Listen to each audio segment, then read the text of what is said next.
আয় আল্লাহ, এখানে অনেকের মা নাই, অনেকের বাবা নাই, সন্তান এতিম হইয়া আপনার দরবারে মোনাজাতের মধ্যে হাত তুলেছি মা বাবার ক্ষমার জন্য রে আল্লাহ। ও আল্লাহ, তুমি সবার মা বাবাকে মাফ করে দাও। যাদের মা বাবা দুনিয়ার থেকে চলে গেছে সবাইকে জান্নাতবাসী করে দাও রে আল্লাহ।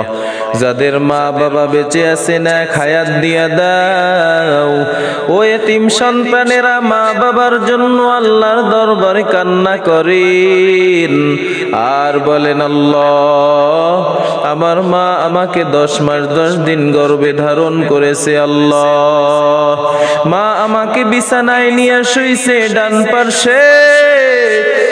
পার্শ্বে প্রস্রাব করে দিয়া আমি ভিজাইয়া ফেলাইছি।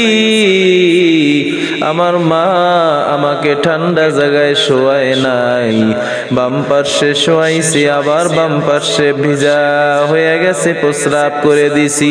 ডানেও জায়গা নাই, বামেও জায়গা নাই। আমার মা আমাকে বুকের উপরে শোয়াইছে, ওই গর্ভে ধারণ করেছে। গর্ভকালীন অবস্থায় মায়ের পেটের মধ্যে বসে কত লাথি দিছি, কত আঘাত করেছি, কত ঘুষি দিয়েছি। ওই মা বিরক্ত হয় নাই, আমার বিরুদ্ধে কোনো অভিযোগ কারোর কাছে করে নাই। ওই মা নিজে না খাইয়া আমাকে খাওয়াইছে।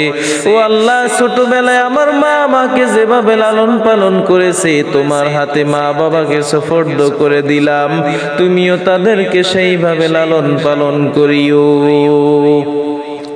রব্বির হামহুমা কামা রব্বায়ানি সগীরা, রব্বির হামহুমা কামা রব্বায়ানি সগীরা।